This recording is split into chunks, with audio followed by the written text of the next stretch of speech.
Hi, this is James from Tabletop Gaming Guild, and today we're going to take a look at Skulk, which is going to be a two-player asymmetric game that takes about 40 minutes to play. This is published by Pencil First Games, and in Skulk, you're going to either play as the Fox and Heroes, defending their homeland, or one of the legendary guardians trying to reclaim the land and make it perfect again. So let's go ahead down the table here. I'll give you a general idea how the game plays, and then we'll come back and I'll give you my final thoughts.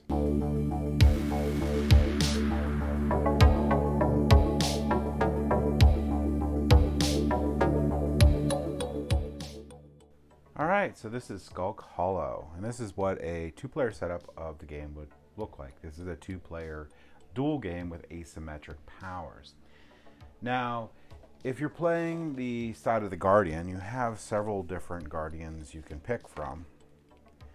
All have their own unique little tuck box with all of their materials in them, and they all have their own unique way of playing. However, for the first game, they do recommend that you play as Grak. Grak is like the beginning play level Guardian. At least because it's straightforward. I mean, there's still a lot of nuances and stuff you can learn with this Guardian that you're going to make them difficult depending on the opponent player. Now, one thing I will mention is Grak is also straightforward too because he doesn't use any of the orange cubes. Orange cubes give you extra actions and they can cycle in and out. Not all Guardians do. Whoops, forgot to put this out. Just Grak is the one that doesn't. Now, to start the game, each player is going to get all the materials for their chosen either Guardian or Hero, and they're going to get their board. On their board, it's going to show how many cards they their hand limit. So this is what they're going to draw up to at the end of the turn. And if they have that many cards or more, they only draw one card instead of drawing up. And this shows you how many actions they can take. So in this player, they're going to be able to take 3 actions. At the start of the game, the Fox and Heroes, which is going to be the other opponent, is going to pick one of their heroes to play in the game. And the game comes with 4 different heroes they can pick from. The King of Wars is the one that you want to start with if you've never played the game before. And the King of War card also comes with another card here that has all of the King of War special abilities, and you would give that to the opponent. Same with the Guardian you're playing. You have a Guardian card here that you hand over to the opponent so they can see all the different things that the player can do because they're on your board. The game is going to end in one of 2 ways. Either the Foxen are going to defeat the Guardian, and the way they're going to defeat the Guardian is they have to cover over all of these green hearts with red hearts. So they have to defeat the Guardian.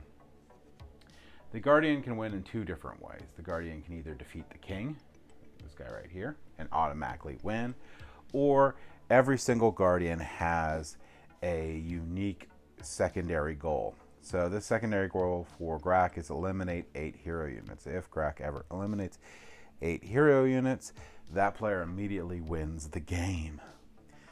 So on a player's turn, what they're going to do is they're going to take actions up to their action limit. There's an exception for this, and I'll show you in a second, but basically on your turn, you're either going to discard a card and draw 2 cards, or play one of your cards. When you play one of your cards, there's a couple different things to be aware of. Like cards like these here, when you play this, you could only do one of 2 different actions on here. It gives you 2 options.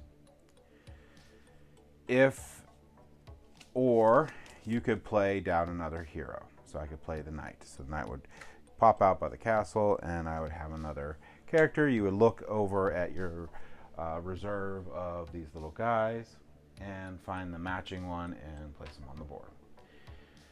The other thing that I want to mention for these action cards that you can do is if it says the top action here says leap, your character has to be able to have that symbol on them. So here's the symbol leap. And basically what leap does is if I'm in the space with the Guardian, I can jump onto one of the first level of the Guardian. There's a bunch of rules with going on the Guardian, and they're simply, if you think of it this way, is you're going to follow those dotted lines. Every time you can leap, you can move forward. But if a spot is ever filled, so there's 2 here, I can't get past that. I'm going to have to move one of these guys. That's just in general what you need to know. And when you're on there, you can use like this action right here. And this action here will allow you to damage the Guardian if you're on one of its spaces, as long as your hero that is on that space has that action ability. Another one that I wanted to show off is going to be the missile ones. Every character for the missiles has a requirement for where they have to be in order to hit the Guardian. So as long as you look at the requirements, if they have the ability to fire missile attacks, and look at where they are. Some of them have a hurl option, like this hurl right here. This one just simply means that in order for this one to use a missile attack, he has to actually be in the same space on the ground as the Guardian to do the missile attack. That's the main, this is the main portion of being a fox, and so go over that and you got most of the rules. The only other things are going to be movement. Maneuver is just going to simply show what spaces you could go into and you move. This here, if you pick this instead, you will actually get a power cube. If you gain power cubes, go into your little pool. If a Guardian had the ability to gain power cubes, it would go on their thing and they could be cycled in at the end of their turn. The way this is going to work is this goes into the pool, and on your turn, for free actions, basically, beyond your 3, you can spend these power cubes and perform an action on that character, not any otherybody else. So on this character, I could leap, attack, or move. So I can move one space. That's not is on the board, but it is something you can do with these. Once you spend these, they get sent back into the pool. At the end of the round, let's say I have 4 on here, at the end of the turn, these will get dispersed onto the characters that they can be, and any excess is going to be returned, so that's lost. After you've taken all your actions, your turn is over, and then you go to your opponent, and your opponent takes your turn. So, also at the end of your turn, you will draw up, so to your hand limit, so it's 5. If I'm at 5 or beyond, then I will actually just draw 1 card. On the opponent's turn for the Guardian, they got this big hulking beast here. They can use their cards, and each Guardian has additional actions they can do on the side here.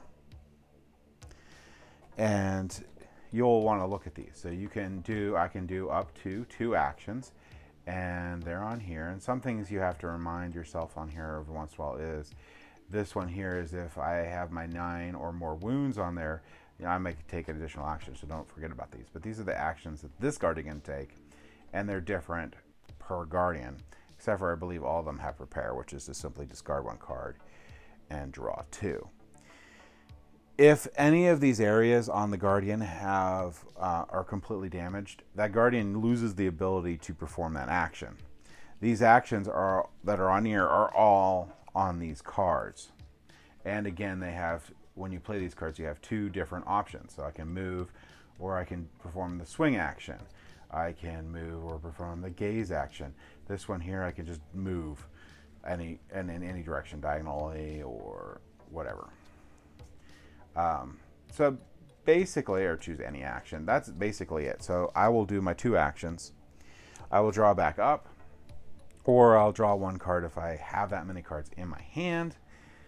And we'll keep going back and forth until someone meets the end game objective and the game ends immediately. So either Grak will, again, he will either kill the king, ending the game immediately, or he get his secondary goal, eliminate 8 hero units.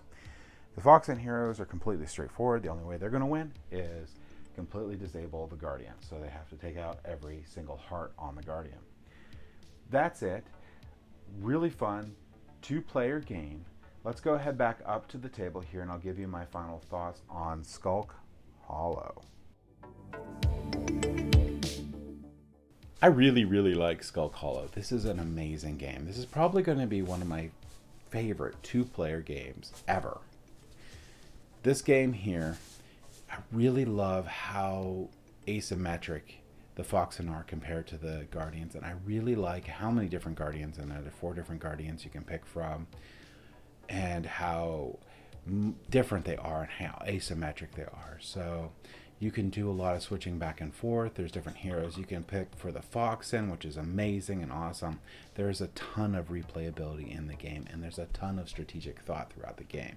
Each game of Skulk Hollow is not only going to be different if you pick the different Guardians or switch it up a little bit with the different hero that you pick for the Foxen, but it's also going to be different every time based on the strategy that each of them employ throughout the game.